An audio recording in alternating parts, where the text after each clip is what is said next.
Picture this. It is 3 in the morning. You are awake for no good reason, except the one reason that controls more adult lives than almost anybody wants to admit.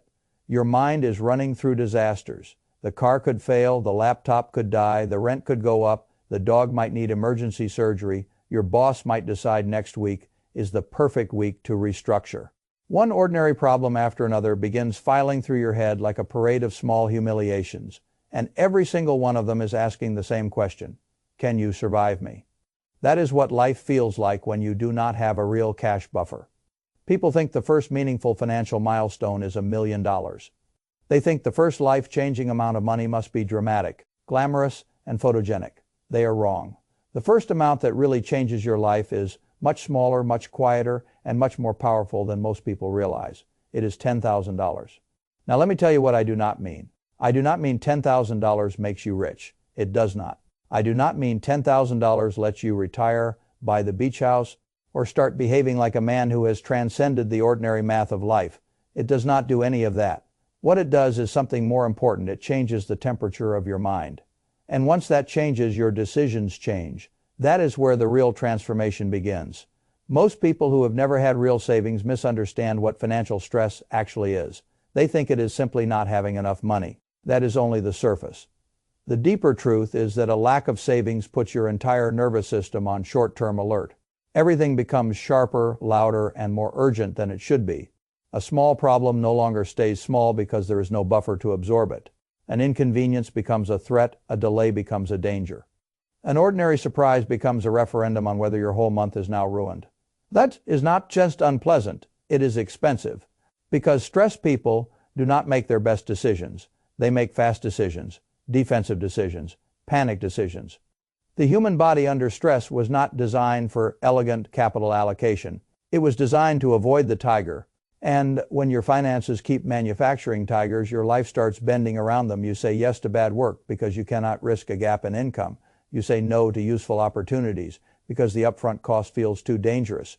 You stop thinking strategically because survival thinking is louder. That is why the first $10,000 matters. It does not buy luxury. It buys distance from panic. And distance from panic is the beginning of intelligent living. I have seen this over and over again. The person with no savings thinks every decision is about the immediate price tag. Can I afford this dinner? Can I risk this class? Can I deal with this repair? Can I survive missing one paycheck? The person with a real cash buffer starts asking a different question. Is this worth it? Those are very different lives. One is ruled by scarcity. The other begins to exercise judgment. That shift is worth more than people understand. Now, there is a psychological transition that happens the first time you see 5 figures in your account. It is not that you suddenly become bolder in some cinematic way. It is subtler than that.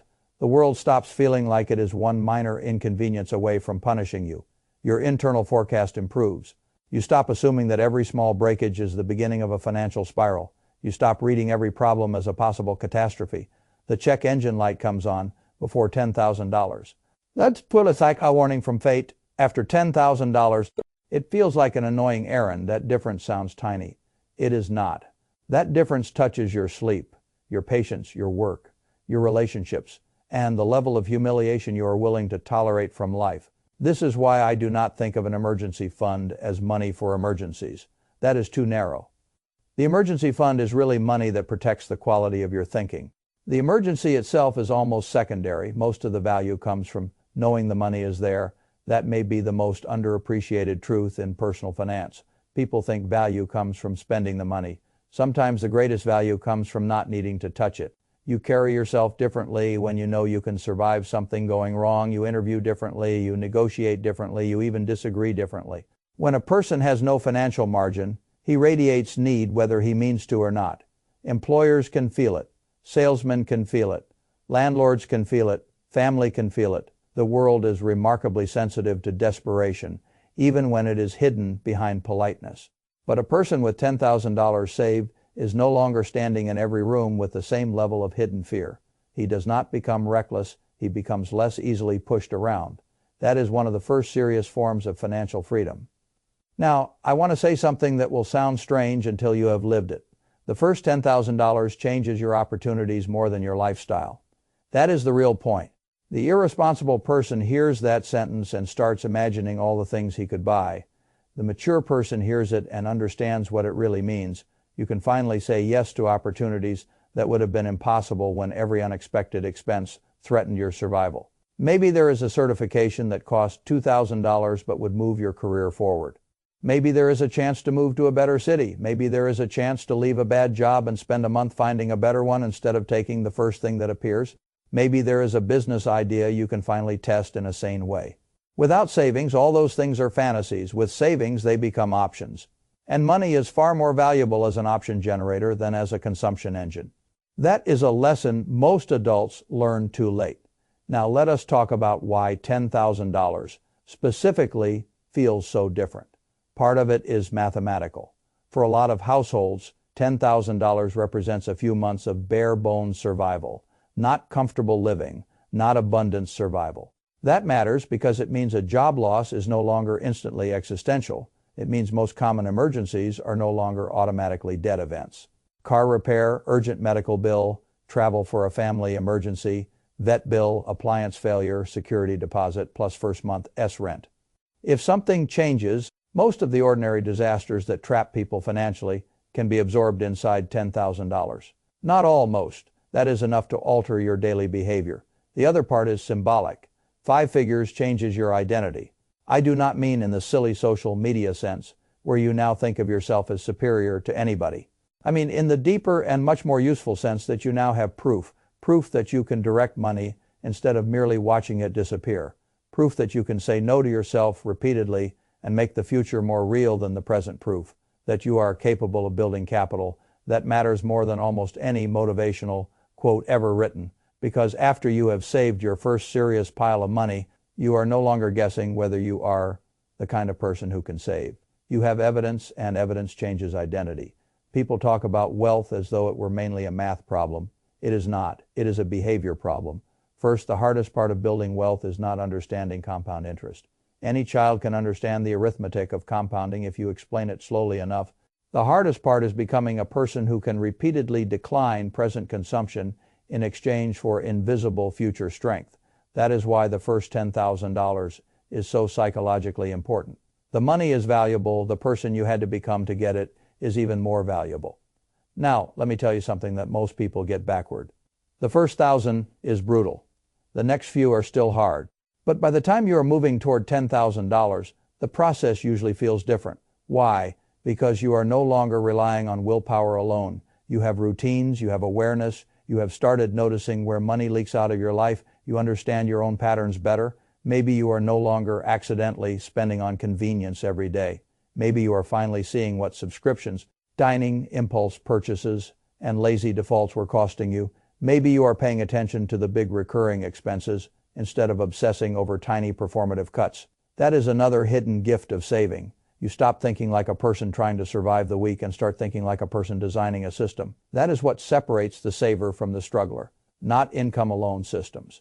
And once you have a system, the next $10,000 is almost always easier than the first. That is one of the most beautiful parts of this threshold.